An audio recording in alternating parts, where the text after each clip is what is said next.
mute di bawah. Oh iya, Suara kan harap mereka kan dengan dia lihat hari ini Indonesia naik. ketakutan itu yang harus direkam.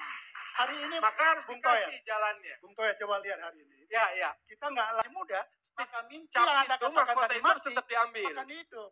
Kita nggak akan pernah prioritas Asia. Nah, oke, teman-teman, kali saya akan kembali lagi membahas mengenai kabar terbaru dari timnas Indonesia, dan di sini pun saya akan fokus ya mengenai updatean pemain naturalisasi atau pemain keturunan. Sebenarnya kalau dibilang pemain naturalisasi itu sudah tidak cocok lagi ya. Tetapi naturalisasi itu adalah prosesnya, proses untuk kepindahan kewarganegaraan. Nah, tetapi ya ini mungkin masih banyak disalahartikan ya. Dalam hal ini, kalau kita sedikit menarik ke belakang ya, ketika kita lolos di semifinal, itu banyak sekali berita dan stasiun televisi yang meng-up bagaimana prestasi timnas Indonesia kemudian dibenturkan dengan naturalisasi. Nah, lagi-lagi menurut saya kalau kemarin ya, minggu-minggu kemarin atau hari-hari kemarin, itu menurut saya kurang pas ya, karena timnas Indonesia sedang berkembang, tetapi ya kita tidak tahu ya mengapa hal ini selalu terjadi di Indonesia.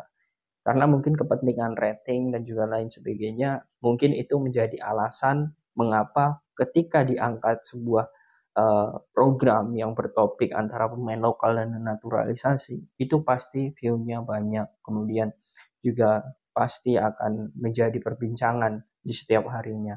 Tetapi menurut saya industri ini ya atau olahraga ini menjadi tidak sehat.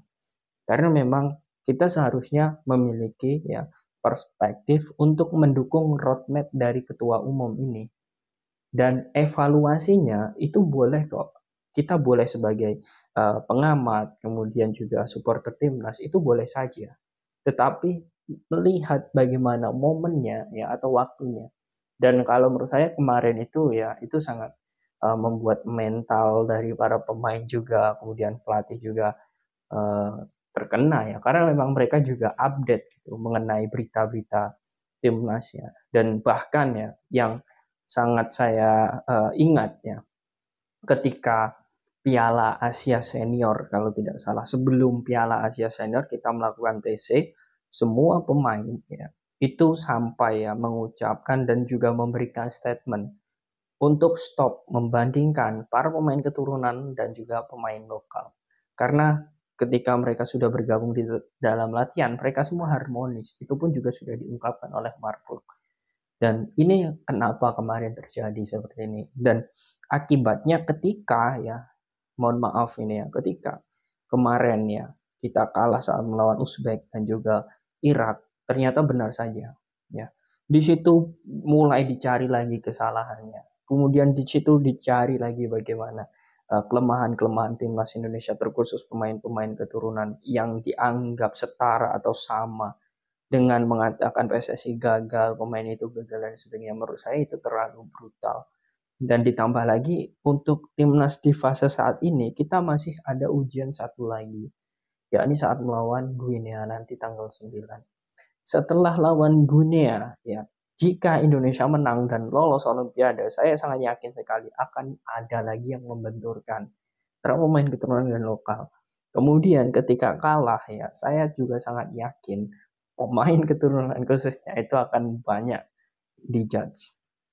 Nah, ini memang agak sedikit aneh ya. Mengapa persepak bolaan kita ya itu hanya berputar dan berkutat di situ saja. Sedangkan kalau kita berpikir mengenai industri sepak bola ya di negara-negara maju pun yang dikomentari itu adalah sistemnya ya. Karena kalau untuk masalah pemain keturunan, pemain naturalisasi dan lain sebagainya itu udah lumrah. Di zaman sepak bola modern ini sudah lumrah gitu. Nah, dan kita harus mengikuti itu. Tidak mungkin kita mau stuck gitu saja. Bukan berarti ya, mungkin saya ingin mengutip beberapa statement dari pengamat ya, mungkin saya tidak perlu sebutkan, tetapi ada yang bilang seperti ini. Nilai-nilai perjuangan bangsa itu juga harus ada dalam sepak bola, dalam hal ini untuk timnas. Dan itu semua dipakai dan juga bisa digunakan oleh pemain-pemain lokal. Ya menurut saya itu adalah sebagian nilai ya, nilai-nilai. Apakah itu penting? Jawabannya sangat penting. Tetapi apakah ya nilai-nilai perjuangan dari para pemain keturunan itu tidak ada? Menurut saya nilai-nilai perjuangan itu hanya di bagian bagaimana cara menyikapinya saja ya. Dan juga bagaimana sudut pandangnya ya. Tentu antara pemain lokal dan pemain keturunan nilai-nilainya berbeda, tetapi kan pasti mereka memiliki nilai yang sama seperti itu. Pasti, dan itu lagi-lagi yang menurut saya itu sangat heran sekali. Mengapa kita selalu dibenturkan dengan hal itu ketika proses timnas ini sedang baik ya, sedang naik. Menurut saya sekarang pun dunia internasional sudah mengakui tentang timnas Indonesia. Tetapi lagi-lagi ya teman-teman, ada poin menarik di mana dari media Filipina dan juga Vietnam terkhusus ini, dia mengutip ya dari beberapa statement Bapak Erick Thohir dan kemudian mengangkat menjadi artikel, yakni seperti Dongba ya dan juga Soha. Ini adalah salah satu media Vietnam yang terkejut dengan apa yang dilakukan oleh PSSI, yaitu menaturalisasi pemain atau mendatangkan pemain-pemain top Eropa tanpa biaya. Nah, ini membuat mereka sedikit kaget, bahkan sangat luar biasa, karena memang di negaranya itu tidak berlaku. Dia menyebutkan seperti kasus Dang Fang Lam ya, ketika dia bermain di klub Rusia, kemudian untuk membela Vietnam, dia harus mengeluarkan beberapa biaya. Sedangkan timnas Indonesia, ya PSSI dalam hal ini, itu sama sekali tidak mengeluarkan biaya di kasnya. Nah, ini artinya memang apa yang sudah menjadi keinginan ya dari para pemain keturunan kita itu memang berbeda. Ya. Jadi kalau ini saya melihat nilai-nilai perjuangannya ya dari para pemain keturunan itu bisa dilihat dari situ, keikhlasan dirinya ya. Dan ini pun sama menurut saya ketika ditanya, ketika saya benturkan juga dengan statement Bapak Coach Indra Safri ya kemarin, bahwa untuk proses naturalisasi ini ya, atau pemain keturunan untuk bergabung sama timnas, yang pertama itu bagaimana kemauannya ya, kemudian bagaimana legal formalnya, dalam hal ini dokumen-dokumennya apakah lengkap ataukah benar ada garis keturunan dan lain sebagainya. Kemudian yang ketiga ya itu kualitasnya. Nah, kualitas ini teman-teman sampai PSSI pun ya saat ini nomor 3 ya. Yang pertama adalah kemauan. Karena apa ya? Semua pemain lokal atau pemain keturunan, kalau memang dia memiliki niat untuk membela timnas Indonesia, dia pasti akan ya di sini memperbaiki dan mempertingkatkan, ya, meningkatkan lagi kualitasnya.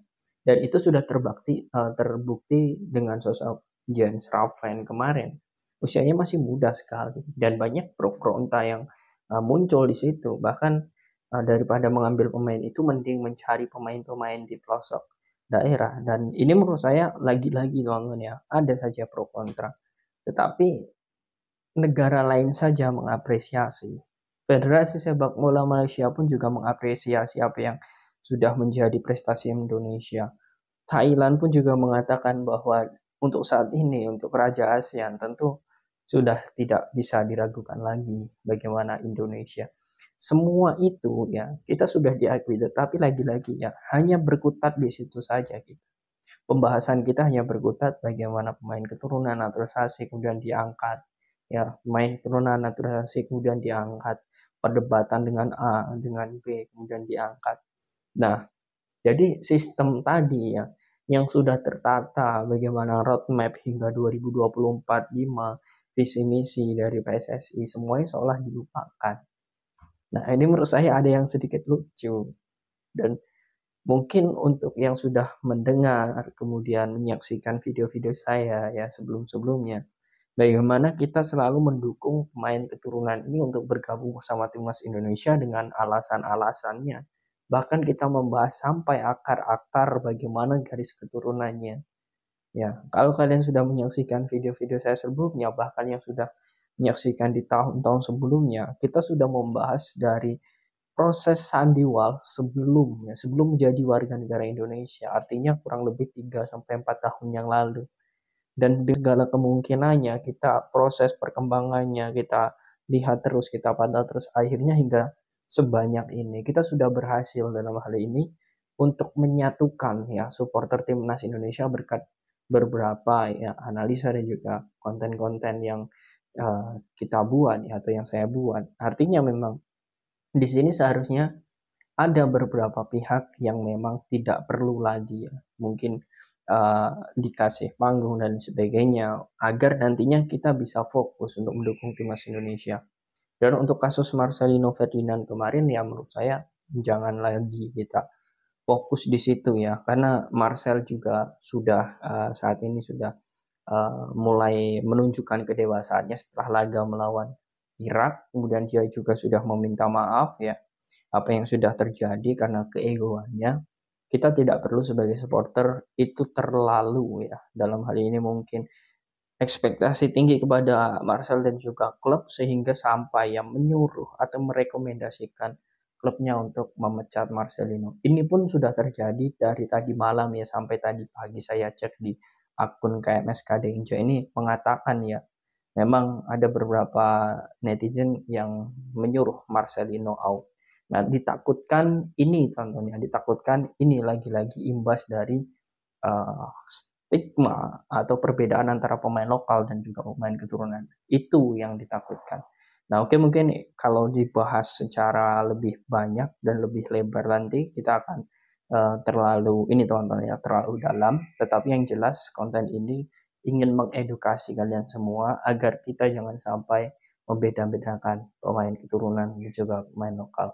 Karena memang semuanya sudah sepakat ya PSSI kemudian pemerintah sudah sepakat transformasi sepak bola nasional ini tidak bisa ya hanya satu atau dua pihak saja. Seluruh kalangan harus bersatu padu untuk membangun sepak bola nasional. Nah, bagaimana menurut kalian teman-teman dengan apa yang sudah saya bahas ini? Apakah kalian setuju dengan beberapa statement ini? Silahkan kalian tulis di kolom komentar.